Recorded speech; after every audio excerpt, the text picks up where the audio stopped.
C'était un complément donc, de la présentation de Jean-Louis Brasseur pour explorer en détail les tendons de la loge antérieure.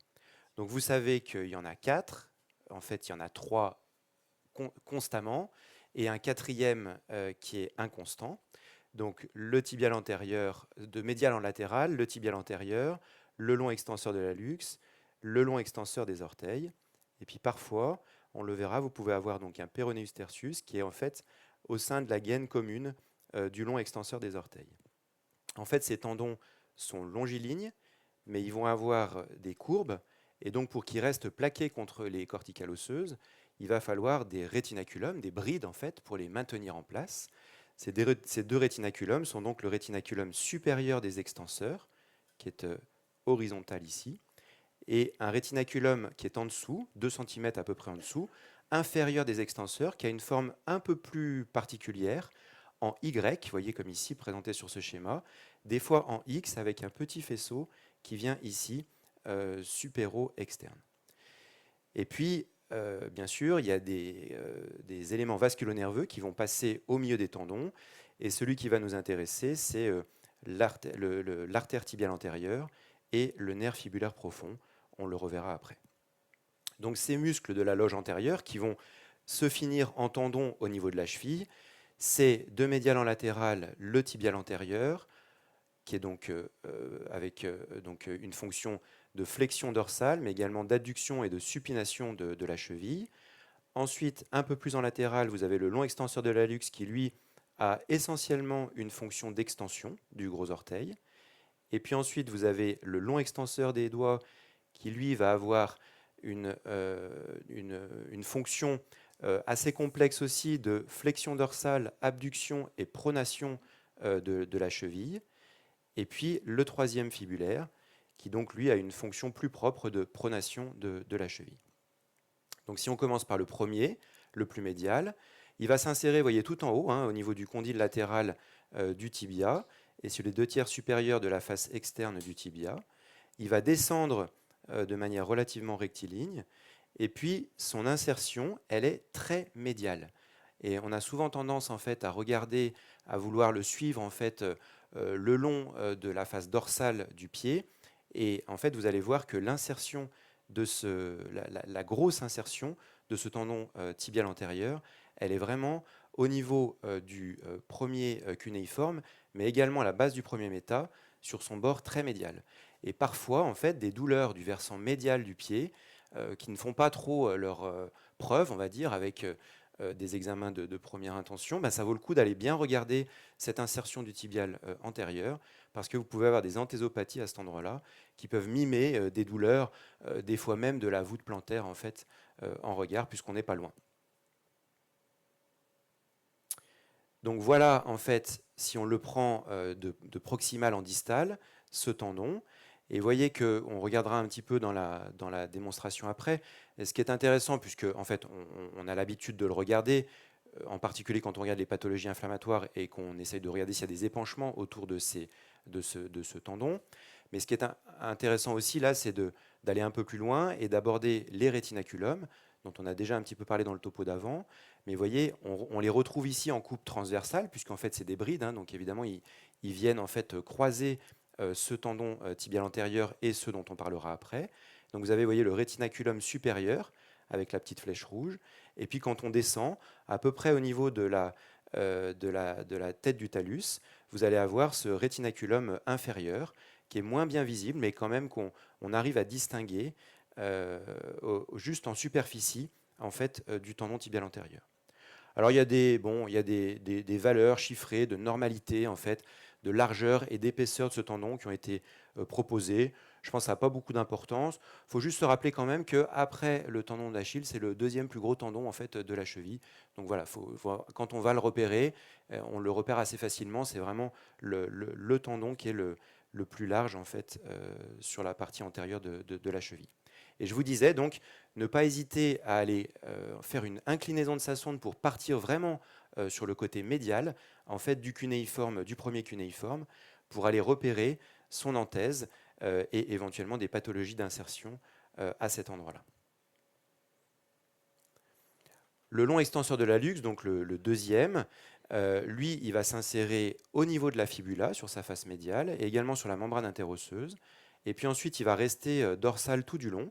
Il faut savoir que c'est des trois tendons, c'est celui dont la partie musculaire descend le plus bas. Donc en fait, quand on va faire des coupes où on va faire l'ascenseur en fait pour descendre, bah, il ne faudra pas s'étonner en fait de retrouver une jonction, enfin ou en tout cas du muscle autour de ce tendon beaucoup plus bas situé que les deux autres. Et puis il va s'insérer donc sur le versant dorsal de la phalange distale de l'hallux, comme on le verra après. Il a donc une fonction d'extension du gros orteil. Donc vous voyez, on retrouve en fait ce tendon sur tout son trajet et on retrouve, vous voyez, la bride supérieure, le rétinaculum supérieur des extenseurs ici juste avant l'interligne tibio-talien.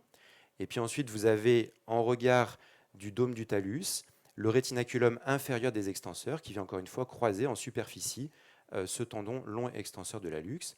Mais vous voyez que ce tendon, il se prolonge après loin puisqu'il passe au-dessus du naviculaire, au-dessus du cunéiforme médial, au-dessus du premier métatarsien et même de la première phalange puisqu'il va s'insérer encore une fois à la base de la deuxième phalange. Et je voulais noter, on le verra après, c'est amusant, mais vous voyez, vous avez un petit ligament, là, un petit tendon, pardon, qu'on peut voir en regard de l'interligne métatarsophalangienne, qui correspond en fait au court extenseur de l'hallux, qu'on verra plus en coupe transversale, mais c'est un repère osseux intéressant parce qu'il nous permet de repérer une des branches du nerf fibulaire profond. Et enfin, donc, le long extenseur des orteils, qui lui s'insère au-dessus du muscle long extenseur de l'hallux, qui va descendre un petit peu de la même manière sur la face médiale de la fibula. Et puis, en fait, il va ensuite se diviser en regard de l'extrémité distale du talus en 4 bandelettes, plus ou moins 5 s'il y a le péronéus tertius, donc en superficie du muscle court extenseur des orteils. Le muscle court extenseur des orteils, vous le repérez facilement parce que c'est le seul muscle en fait qui est présent au niveau du dos du pied. Et puis donc il va s'insérer distalement sur les phalanges distales des orteils 2 à 5. Il a donc lui une fonction complexe, je vous ai dit, d'éversion du pied, qui associe donc la flexion dorsale, l'abduction et la pronation, mais également d'extension des orteils. Donc voilà ce tendon dans toute sa longueur, avec encore une fois le croisement avec le rétinaculum supérieur à l'extrémité inférieure du tibia. Ensuite, il passe au-dessus du dôme talien, où il va croiser à nouveau le rétinaculum inférieur des extenseurs. Ensuite, il passe en superficie du muscle court extenseur des orteils. Et vous voyez qu'il est très superficiel. Donc là, on est au niveau du médio-pied. Quand vous avez des pathologies arthrosiques en fait, du médio-pied, vous pouvez avoir des épines irritatives en fait, pour ce tendon qui est très superficiel et qui peut donc occasionner des ténosynovites. Et puis, vous voyez, je vous l'ai prolongé, même pas jusqu'au bout, parce que je me suis arrêté à P1, mais on aurait pu le prolonger jusqu'à sa distalité, donc à l'insertion à la base de la phalange distale.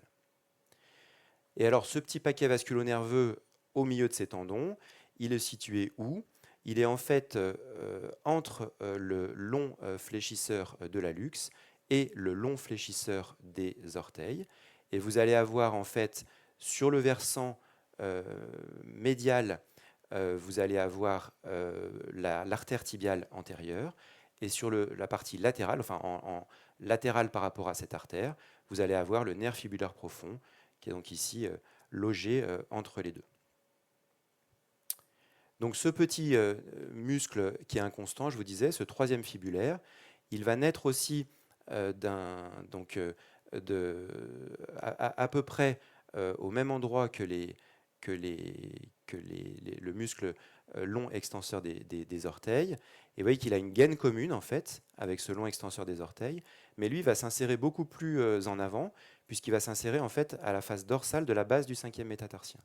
Donc vous voyez là, je vous ai présenté une coupe transversale où on voit bien 4 petits tendons et on en voit un cinquième qui est un petit peu plus hyperéchogène qui correspond à ce péronéus tertius et qui va s'insérer donc bien plus avant l'insertion des différents extenseurs des orteils sur cette base du cinquième métatarsien. Donc, le rétinaculum supérieur des extenseurs qui croise en superficie les tendons extenseurs donc, en proximal. C'est donc une bande aponévratique, on l'a dit, qui est un renforcement du fascia crural. Il va s'insérer sur le versant latéral, sur la crête latérale de la malléole fibulaire, et du côté médial, il va s'insérer sur la crête antérieure du tibia et sur la malléole médiale. Et en fait, tous ces rétinaculums sont en continuité les uns avec les autres. Donc en fait, sur le versant médial de ce rétinaculum, vous allez être en continuité avec la portion proximale du rétinaculum des fléchisseurs. Et sur la partie latérale de ce rétinaculum supérieur des extenseurs, vous allez être en continuité avec le rétinaculum supérieur des fibulaires. Et alors, je vous ai dit que c'était une espèce de bride superficielle. Parfois, en fait, dans un quart des cas à peu près, il va prendre en sandwich, on va dire, le tibial antérieur. Et donc, il va y avoir un contingent de ce rétinaculum qui va être profond par rapport au tendon tibial antérieur. Donc voilà, j'ai essayé de vous faire des coupes. Alors évidemment, on n'a jamais tout sur la même coupe, mais là, j'ai essayé de vous faire des coupes un petit peu, de fusionner, on va dire, des images, pour bien voir en fait l'ensemble de ce rétinaculum, depuis son insertion latérale jusqu'à son insertion médiale. Et vous voyez qu'on l'a déjà dit tout à l'heure, mais le ligament tibiofibulaire antéro-inférieur, il est juste à côté. Donc on rejoint ce qui a été présenté avec le fait que les entorses latérales, parfois, peuvent donner des symptomatologies qui sont similaires à ces désinsertions du versant du bord latéral de ce rétinaculum des extenseurs. Et vous voyez qu'ensuite, donc, il passe, donc, si on va de médial en latéral, il va passer en superficie de ce tibial antérieur, qui est là, est encore, on est à la jonction tendinomusculaire, donc il y a encore une partie musculaire de ce tendon. Ensuite, vous allez avoir le long extenseur de l'hallux qui est ici, avec ce muscle qui est en profondeur, puisque je vous ai dit qu'en fait, le muscle du long extenseur de l'hallux était celui qui descendait le plus bas. Et en profondeur de ce muscle long extenseur de l'hallux, vous avez l'artère tibiale antérieure. Et puis, en latéralité, vous allez avoir le tendon et le muscle extenseur des orteils, qui là est même encore un peu plus musculaire. On a du mal à distinguer les différents faisceaux tendineux. Le rétinaculum inférieur des extenseurs, donc quelques centimètres en dessous, avec, je vous ai dit, une forme un petit peu plus complexe en Y ou en X quand on a une branche supérolatérale. Alors, la branche en Y, donc la base du Y, en fait, celle qui se voit le mieux, c'est en fait donc la branche latérale, qu'on appelle aussi le ligament frondiforme. Et en fait, il va former une sangle de réflexion pour le long extenseur des orteils, qui va ensuite venir s'accrocher à l'intérieur du sinus du tarse.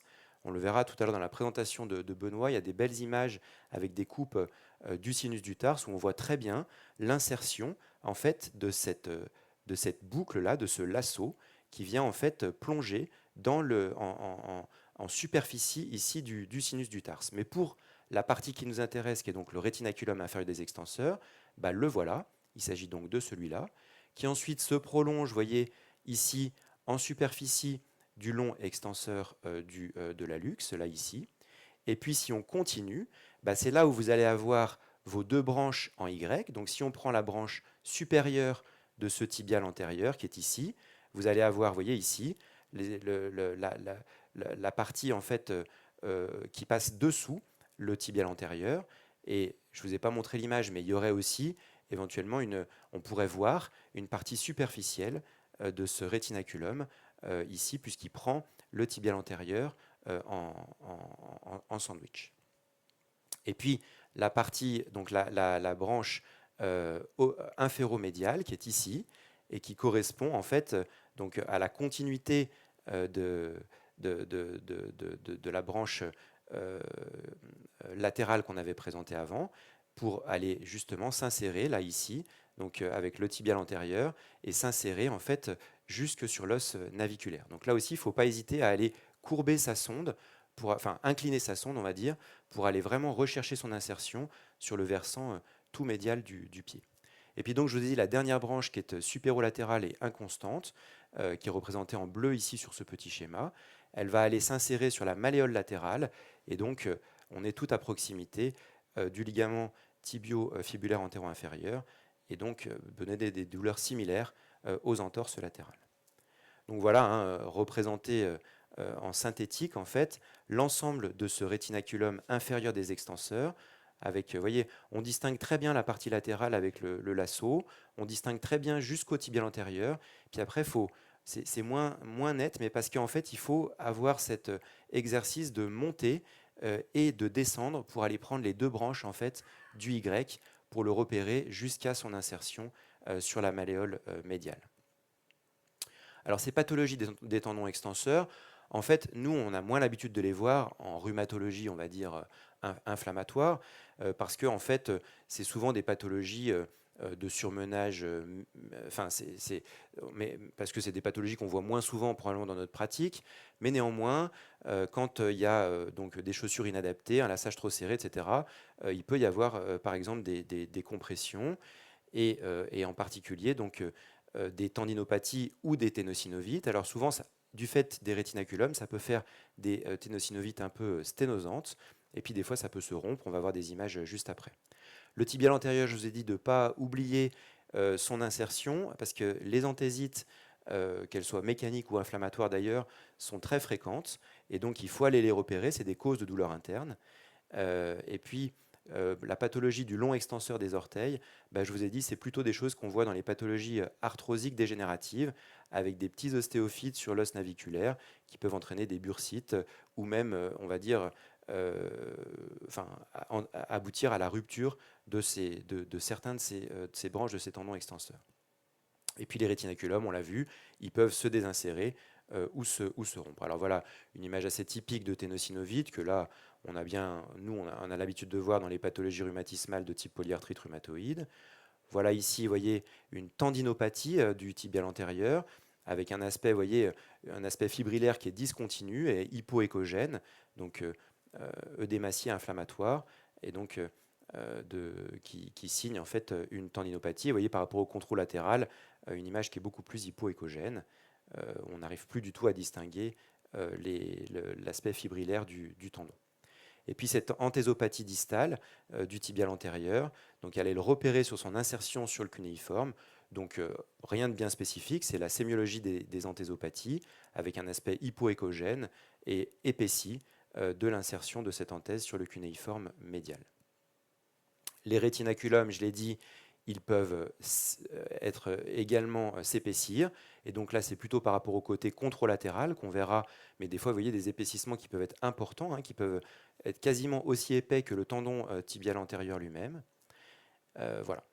Et puis pour finir, donc pour être un peu complet sur l'exploration de cette partie antérieure de la cheville, le nerf fibulaire profond, qui est donc issu d'une branche de diffusion du nerf fibulaire commun. Et vous voyez qu'il est un petit peu antérieur par rapport au nerf fibulaire, donc il est ici, hein, le nerf fibulaire profond, un peu antérieur par rapport au nerf fibulaire superficiel. C'est un nerf qui va innerver en fait justement les tendons, enfin les muscles antérieurs de la cheville, donc le tibial antérieur, le long extenseur de l'hallux et le long extenseur des orteils. Il chemine, on l'a dit, plutôt sur le versant médial de l'artère tibiale antérieure, et puis ensuite il va aller se loger en profondeur du long extenseur de l'hallux et du long extenseur des orteils. Donc vous voyez, vous avez ici l'extenseur de l'hallux et l'extenseur des orteils, et au milieu, vous avez un petit ici pédicule vasculo-nerveux, on repère l'artère et le nerf qui est juste à côté. L'image de droite est un peu la même chose avec le rétinaculum qui est en superficie. Et puis ensuite, il va se diviser, ce nerf fibulaire profond, en deux branches. Une branche latérale qui, elle, va glisser sous le court extenseur de l'hallux, le muscle court extenseur de l'hallux. C'est comme ça qu'on va le repérer. Et le muscle court extenseur des orteils. Et puis, donc, vous voyez, hop, pardon. Donc, il est ici, en fait, hein, sous la forme d'un petit, vous voyez, il y a une espèce de petit chapelet, en fait, avec des artères et des nerfs juste à côté, juste en profondeur d'un muscle de la face dorsale du pied qu'on regardera avec la démonstration tout à l'heure. Et puis, la branche médiale, alors on va la perdre un petit peu pendant un moment, et puis ensuite on va la récupérer tout à la fin. Cette branche médiale, en fait, elle va assurer la sensibilité, vous savez, du premier espace interdigitale.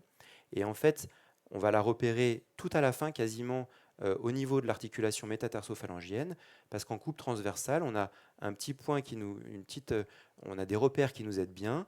Vous avez le long extenseur de l'hallux ici sur le versant médial, vous avez le court extenseur de l'hallux sur le versant latéral, et juste en fait entre le court extenseur de l'hallux et la corticale osseuse de la tête métatarsienne, eh bien vous allez avoir ici une branche médiale de ce nerf fibulaire profond. Donc on regardera tout à l'heure pendant les ateliers à essayer de voir cette branche médiale du nerf fibulaire profond. Donc en écho, voilà, on repère l'artère tibiale antérieure pour repérer ce nerf fibulaire profond en proximal. Et une fois qu'on a l'artère, en fait, en latéralité, on va avoir ce nerf fibulaire profond. Et puis, pour la branche médiale, je vous ai dit, c'est avec le court extenseur de l'hallux, qui est un repère qui nous permet d'aller le repérer tout en distalité. Alors ces nerfs, ils peuvent être comprimés, en fait, et donc c'est le syndrome du tunnel tarsien antérieur. Vous voyez que sur ce schéma, on vous représente les différents lieux de compression, mais vous voyez, ils peuvent être comprimés sur la partie proximale et distale du rétinaculum supérieur des extenseurs, pardon, et également sur la partie distale de la branche Y du rétinaculum inférieur des extenseurs. Et puis pour ce qui est de la branche médiale, elle peut être comprimée au croisement avec le muscle et le tendon du court extenseur de l'hallux.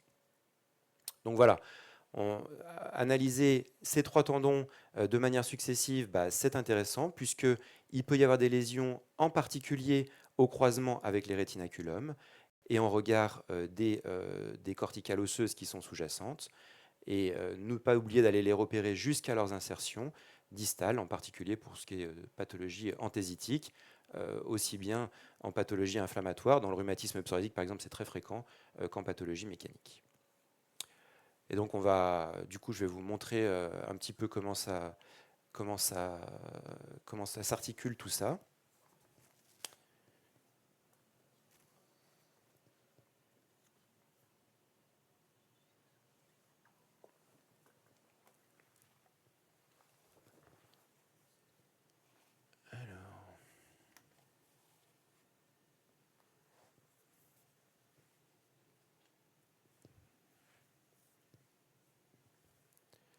Donc voilà, on fait une coupe transversale, on va dire, sur l'extrémité inférieure du tibia, et on repère tout de suite donc le gros tendon ici, le plus médial, qui est le tendon tibial antérieur. Et donc si je le suis, ce tendon, et que je me mets en coupe longitudinale, hop, voilà, je passe en superficie de mon interligne tibio-tarsien, je passe ensuite sur mon dôme talien, je continue à le suivre et en superficie de l'interligne talonaviculaire, avec l'os naviculaire qui est juste ici, que je continue. Et vous voyez que là, j'arrive sur mon premier cunéiforme, mais si je veux avoir bien mon anthèse, il va falloir que je coude un petit peu ma sonde, que je me mette vraiment en médial pour aller repérer en fait cette anthèse, voilà, ici, du tibial antérieur en fait, sur le premier cunéiforme. Donc on fait la même chose après pour les autres tendons. Donc vous voyez que quand je suis ici, j'ai un peu plus latéralement le long extenseur de l'hallux, qui est en fait en superficie du muscle, puisqu'il est encore, on a encore du muscle en fait à cet endroit-là. Donc de la même manière, je vais le suivre ici, tac, voilà, et je descends. Voilà. Donc à ce niveau-là, hop, j'ai une petite la flèche. Ah, super, merci. Voilà. Tac, voyez. Donc l'épaississement qui est ici, là, correspond au rétinaculum inférieur des extenseurs ici. Puis ensuite, je le continue, je le continue, je le continue. On passe sur le naviculaire. le cunéiforme médial.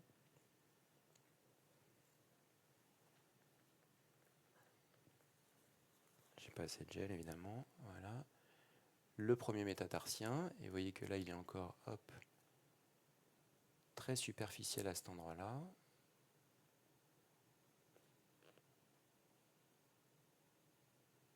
Voilà, au-dessus de l'articulation métatarsophalangienne.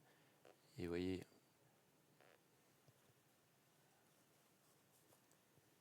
je le reprends, voilà, en superficie de l'articulation métatarsophalangienne. Et vous voyez qu'il y a toujours cette petite bandelette qui continue, qui va venir s'insérer après l'interphalangienne proximale, sur le bord proximal ici, de la phalange distale, exactement là où j'ai mis la flèche ici. Et puis, donc, en repartant, donc, le tibial antérieur, le long extenseur de l'hallux, et puis ensuite le long extenseur des orteils, qui est donc les différentes petites, ici, donc, sous la forme d'un tendon aplati avec un espèce de petit chapelet. Et vous voyez que ça va se diviser, là, ici, tac, tac, tac, voilà. On a donc nos... Voilà, si on les compte, 1, 2, 3, 4, et ensuite donc on les descend de la même manière jusqu'à leur insertion en fait sur la phalange distale de chaque rayon correspondant. Et vous voyez que là, il passe en superficie d'un muscle qui est ici, un peu triangulaire, qui est donc le muscle court extenseur des orteils.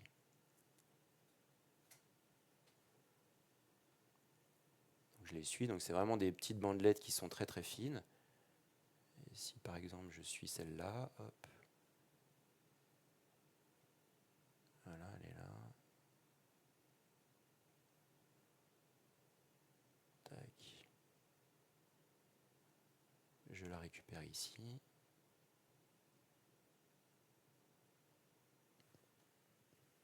J'arrive au niveau de mon articulation métatarsophalangienne, donc là je peux rebasculer un petit peu en longitudinal pour aller repérer voilà, ce tendon qui est ici, en superficie qui est un peu hypoécogène, qui est en superficie de la phalange ici, tac, qui glisse encore jusqu'à la fin pour aller juste sur la phalange distale.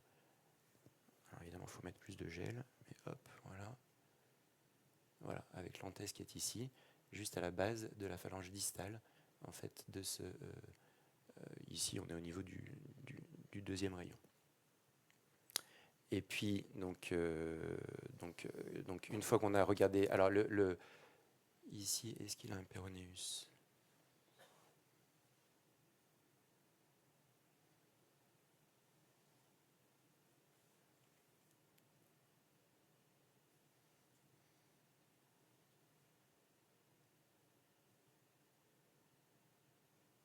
Je ne pense pas, parce que là, je suis toujours en superficie, et je vais aller bien plus loin. Donc là, le tendon que j'ai individualisé ici correspond ici à celui qui ira sur le 5e rayon, mais pas sur le péronéus, pas sur la base du 5e méta. Donc ensuite, les rétinaculums donc supérieurs. Donc, je trouve que c'est voilà, assez pratique de partir sur le versant médial pour le rétinaculum supérieur des extenseurs. Et vous voyez qu'ici, on voit assez bien donc, la branche supérieure là, du Y, hein, qui, est donc, qui a pris en sandwich le tibial antérieur, ici en superficie, ici en profondeur, avec vous voyez, une branche qui va ici s'insérer, là ici, sur la malléole médiale. Et si ensuite je suis, je vous ai dit une bêtise en fait, parce que je suis sur le rétinaculum supérieur des extenseurs, donc en fait il n'y a pas du tout de branche en Y, là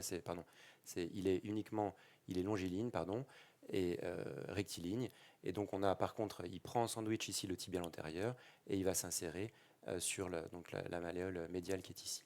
Donc ensuite je le continue ici, plus en regard du long extenseur des orteils, il est ici, vous voyez, je le continue.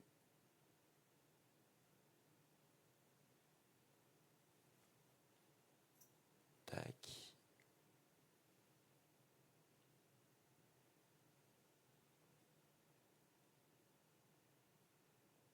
en superficie du long extenseur des orteils. Le voilà, au niveau de la flèche, et on va le continuer.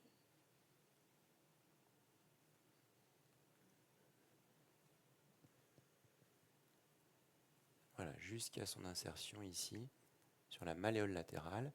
Et vous voyez que quand on est là, ben en fait on est très proche, ici,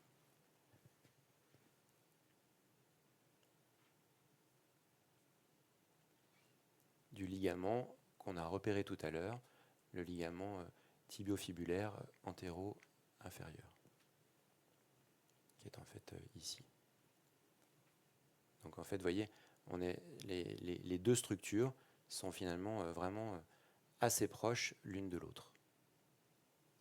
Ici. Le ligament qui est ici et l'insertion donc latérale de ce rétinaculum qui est juste un petit peu au-dessus. Et alors, le rétinaculum inférieur, donc je vous ai dit, je trouvais que c'était plus simple de partir du versant latéral, puisqu'on arrive très bien à voir en fait la sangle là en fait des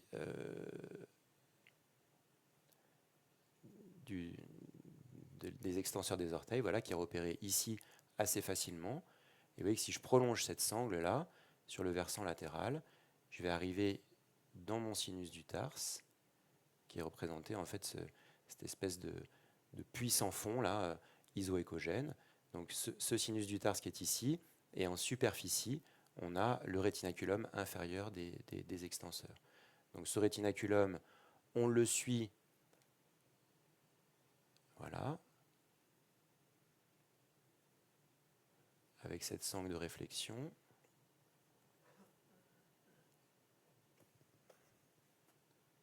Je vais me mettre un petit peu plus en proximal. Voilà. On voit bien là ici la sangle pour les extenseurs. Et on va en fait prolonger. Donc si je vais sur le versant médial, je vais tomber ici, vous voyez, on distingue une branche, une structure fibrillaire en superficie du tendon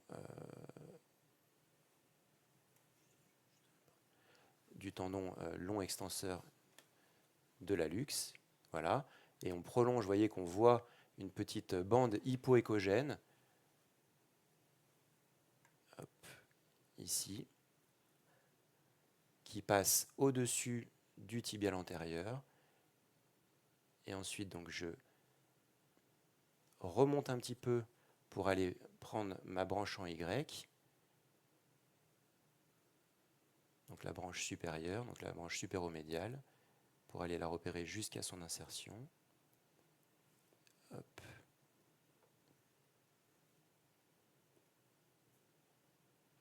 Qui va correspondre, je pense, à cette structure-là. Là, il passe au-dessus et en dessous, mais donc à la fin, il finit sur cette structure ici.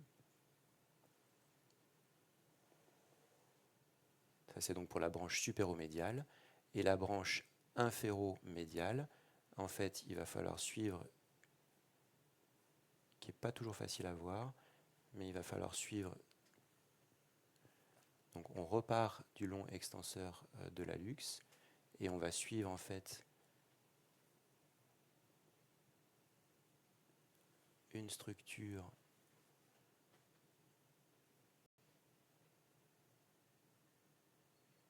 j'ai mon tibial antérieur qui est en fait oblique, là, qui est juste ici, et on va aller repérer une structure. Là on la rejoint ici, une structure hypoécogène, assez linéaire, qui va venir s'insérer en fait jusque sur l'os naviculaire. Je l'ai perdu. Tac, là je l'ai bien, en superficie du tibial antérieur. Vous voyez qu'on voit une cordelette là, et il faut aller, donc il faut couder la sonde, voilà, pour aller voir son insertion jusque sur l'os naviculaire qui est ici. Et donc enfin, je vous parlais du pédicule vasculo-nerveux. En fait, donc vous avez le tibial antérieur, le long extenseur de l'hallux, le long extenseur des orteils. Donc on repère très facilement l'artère. Et vous avez donc le nerf fibulaire profond qui est là, qui va se diviser.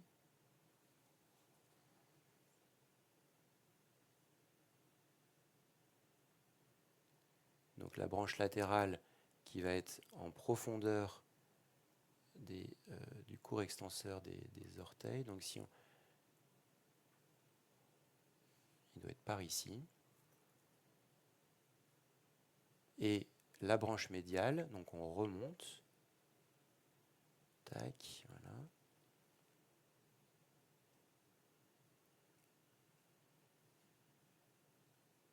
La branche médiale qui est ici, qu'on va perdre un petit peu, comme je vous disais, mais qu'on va ensuite aller récupérer tout en distalité, au niveau donc du gros orteil, avec, vous voyez,